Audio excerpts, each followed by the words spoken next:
Some shows outlast their casts, and the one that ran for 53 uninterrupted years in syndication left 6 of its 7 stars with no forwarding address, no residuals, and in at least one case, a GoFundMe. Gilligan's Island. 7 castaways. This is where they all went. Bob Denver Gilligan, the bumbling first mate whose every rescue attempt made everything worse.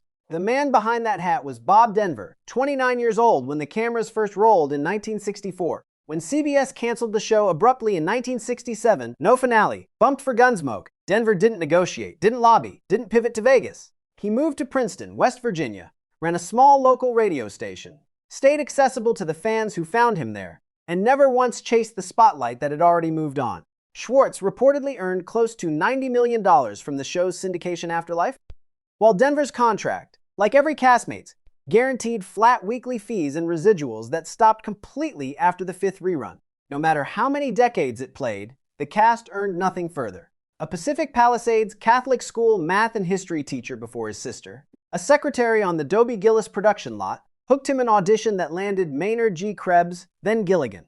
He married 4 times, leaving behind 4 children, Megan, Patrick, Emily, and Colin. His 4th marriage to Dreama Airy in 1976, lasting 29 years, right to the very end. In private, shy, intellectual, quietly generous, and the man who personally threatened to pull his name from the theme song credits unless CBS gave Russell Johnson and Dawn Wells proper billing. They did. By May 2005, Denver was recovering from quadruple heart bypass surgery. Then, within 4 months, throat cancer overtook him. He died on September 2, 2005, at Wake Forest University Baptist Medical Center, age 70, with Dreama and all 4 children at his bedside. He was cremated, his ashes given to his family, location never publicly disclosed. On screen, Gilligan never escaped the island. In real life, Bob Denver simply vanished without an address. Coming up, the skipper, who kept his terminal diagnosis secret from his entire cast, then asked to be returned to the sea. Alan Hale Jr., the skipper. Grumby, master of the SS Minnow, forever undone by the one crewman who could wreck any rescue without trying. The actor was Alan Hale Jr., 43 years old when the show premiered. Rather than fight the typecasting trap, Hale turned it into a business, opening Alan Hale's Lobster Barrel in Beverly Hills, greeting every customer at the door in full skipper uniform, and supplementing that with regular visits to children's hospitals, always in character, because he believed the skipper could reach a sick child in a way Alan Hale Jr. alone never could.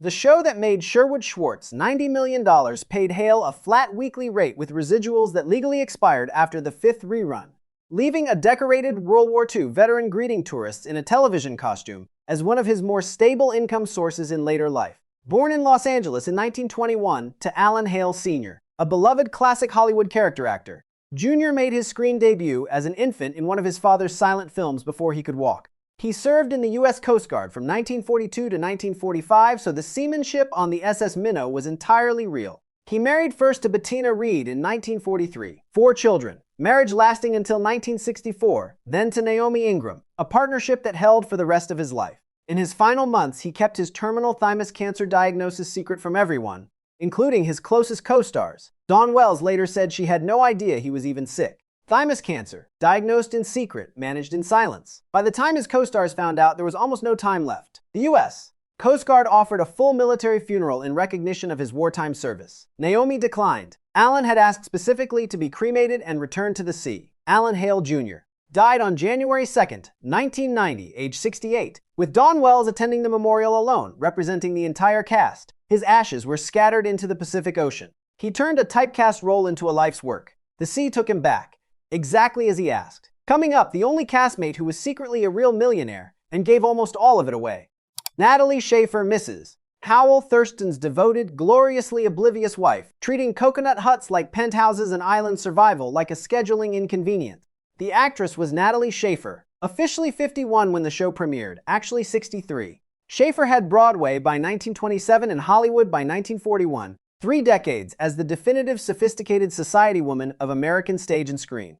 After Gilligan's Island, she quietly redirected her energy not into chasing more roles, but into aggressive, highly successful Los Angeles real estate investment that her castmates, watching syndication money flow elsewhere, knew nothing about.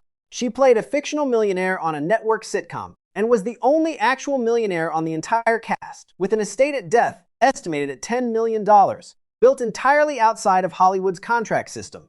No one on set knew. Born in Red Bank, New Jersey on November 5, 1900, into a German Jewish family, she married actor Louis in 1934, divorced in 1942, no children, never revealing her real age even to him. In 1946, she became engaged to character actor Charles Butterworth, who was killed shortly after in a single-car crash. She never married again. She took the Gilligan's Island role for one reason, a free trip to Hawaii for the pilot shoot, then went directly to the writers and asked them to read George S. Kaufman's Dulcie so they'd understand what she actually wanted Lovey to be. Liver cancer, diagnosed late, faced entirely on her own terms. In her own Beverly Hills home, without public drama, her final months spent deciding where the money should go rather than grieving any of it. Dawn Wells quietly became her caretaker in those final years, without announcement. Two women separated by 4 decades, genuinely close. Natalie Schafer died at her Beverly Hills home on April 10, 1991, age 90, confirmed only in the obituary she'd specifically designed to surprise the world with.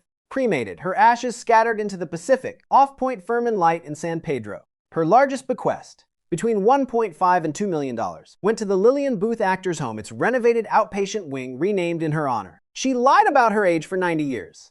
She told the truth about everything that mattered, in the will that outlasted her. Coming up, the castmate who won 2 Oscars stood opposite James Dean, and is the only one of the 7 whose grave you can actually visit. Jim Backus, Thurston Howell, the millionaire who packed Thurston Howell III for a 3-hour sightseeing cruise and found nothing unusual about it.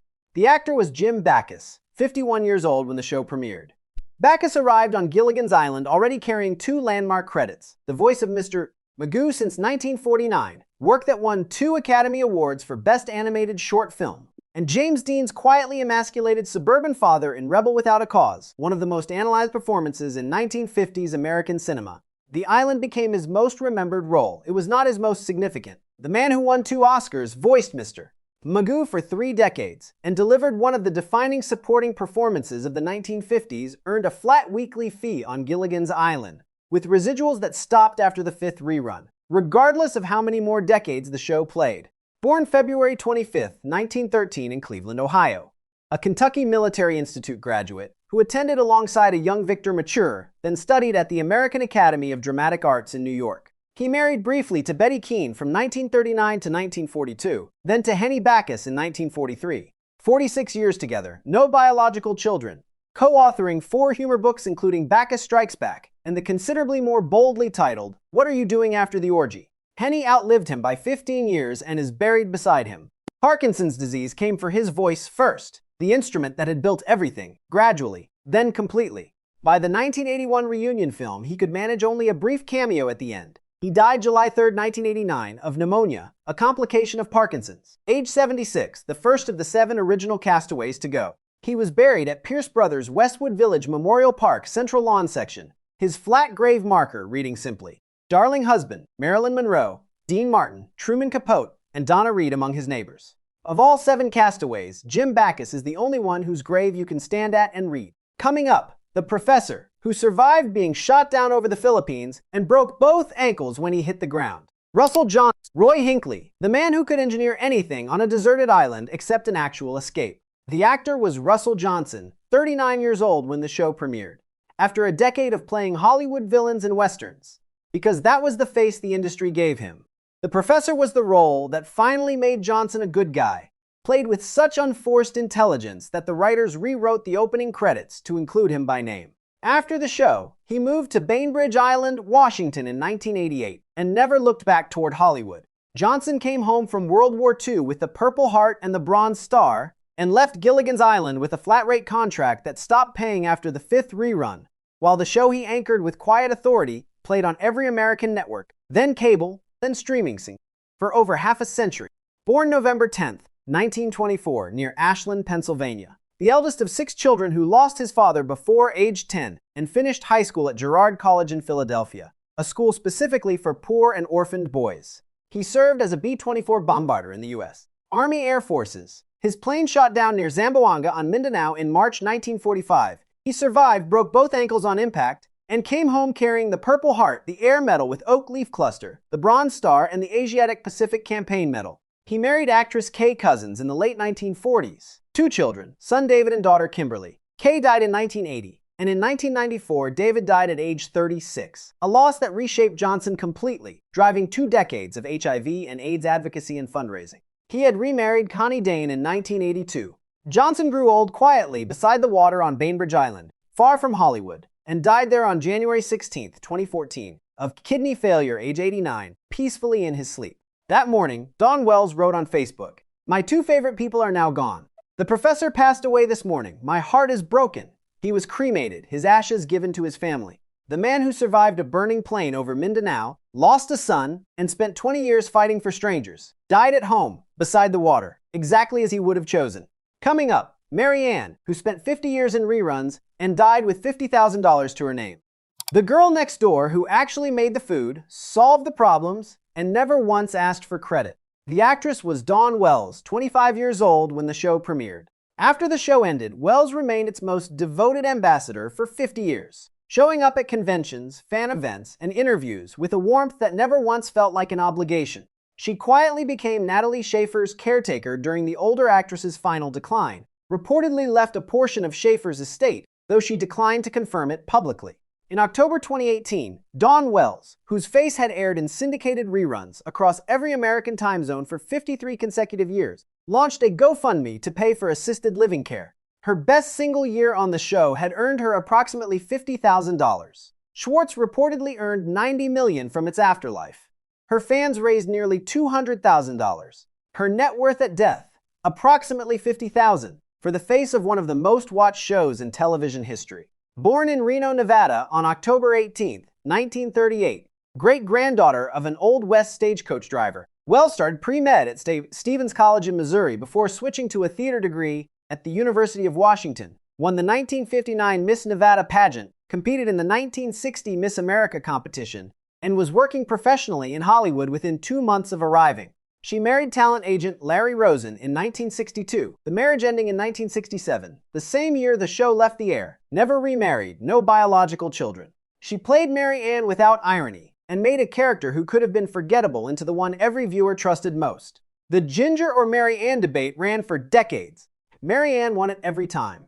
Dawn Wells died on December 30th, 2020. Complications from COVID-19, age 82. The last of the 7 original Castaways to go. One more loss in a year already saturated with them. She was buried at Mountain View Cemetery in Reno, Nevada, sharing a headstone with her mother, Evelyn. The girl from the show came home in the end, back to the Nevada city where she was born, into the same plot as the woman who raised her. Mary Ann came home to her mother. Coming up, the system that made all of this possible, and the one castmate still standing at 92. Here is what connected all 7 of them. Gilligan's Island never stopped airing. Network television, cable, international syndication, streaming, 53 consecutive years, and counting.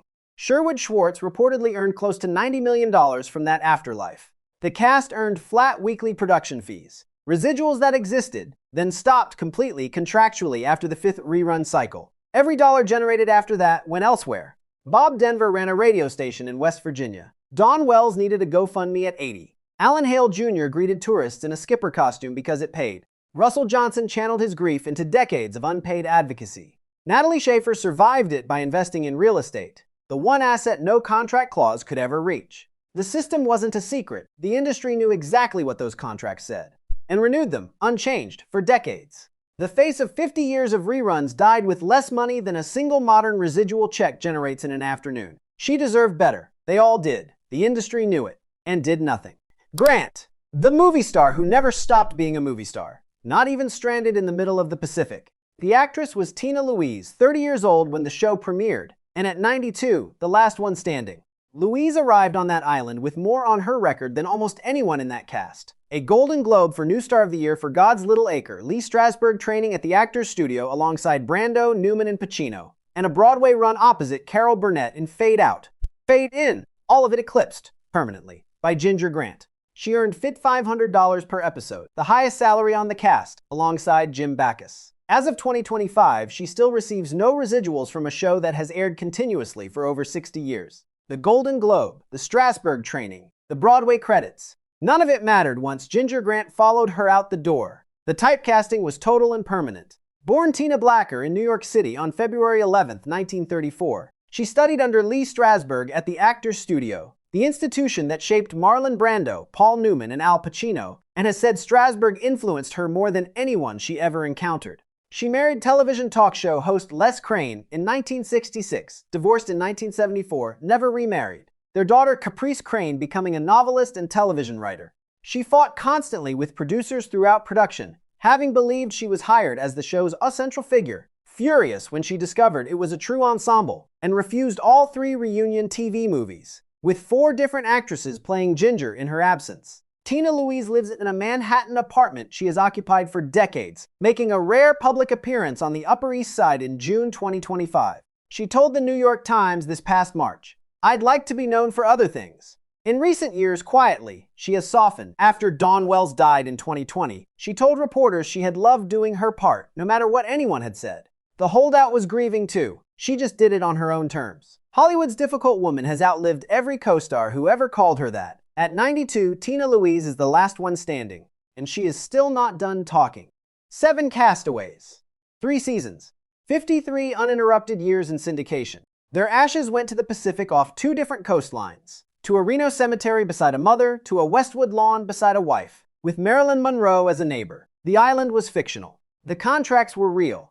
And what those 7 people made together outlasted almost everything else from its era, not because the writing was flawless, because they were. Jimeno is still out there, somewhere,